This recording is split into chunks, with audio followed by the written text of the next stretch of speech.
môj milovaný, tak ste sa tu zriktovali na tú svadbu?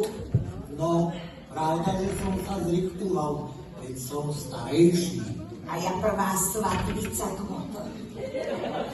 Ale voľa, kedy to nebývalo tak, ako je to teraz. Svadby sa hockedy. Voľa, kedy to tak bývalo, boli na jeseň, v zime, a potom medzi sviatkami, o novom roku, na 3 krále do Hašakov. No, stálo sa, že bola na jar, keď myslela byti. Praviem, aj mňa šikovali na vácku, na starý rok. Ale o tom ja ni rady rozprávam, ani spomínam. A prečo?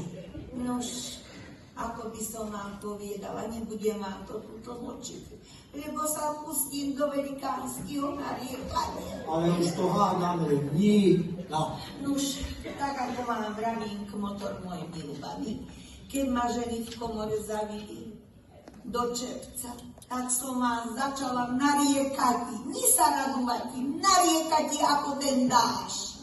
Ja, tak ste za slobodou čak, no, za tým vienkom nariekali. Ani nik motor.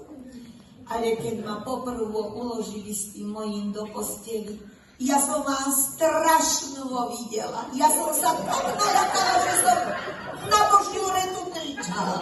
Mártik, motrička moja. Nebudem to teraz tu rozoberať.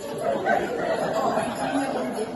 Radšej vám poviem ten vinš, čo som vám naskladala. Nože počúvajte. Ja to akože na túto svadbu. Pravda, že no čo by ste uľaky nespôsobili, veď čo nerozumiete z vetemelnej reči. Pán starejší páč, mne sa tu na tejto svadbe preuknutý nepáči.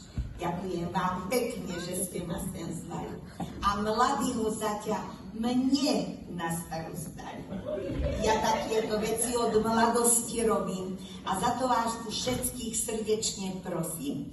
Ak vy budete chcieť s mladým zaťom čo len slovíčko premluviť, myslíte o to mňa poprosíte. A aj mladá nevesta, ak bude chcieť s mladým zaťom túto noc spať, aj ona myslí o to mňa požiadať.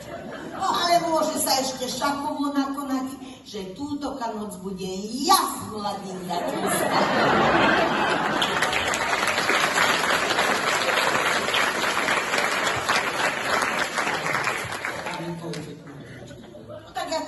Pre mladého zaťa, naša nevestnička už bude hotová.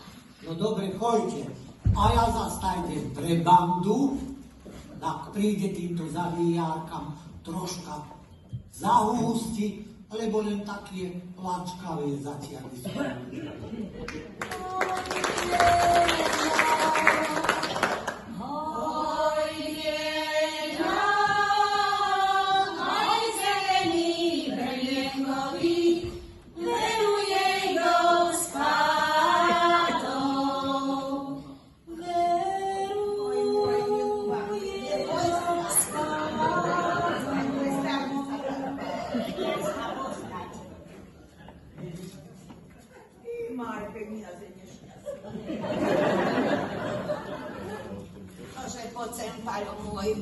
Ja už tak budem špatne vraviť.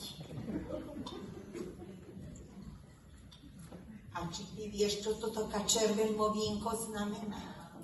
No, že od piči je lepšie.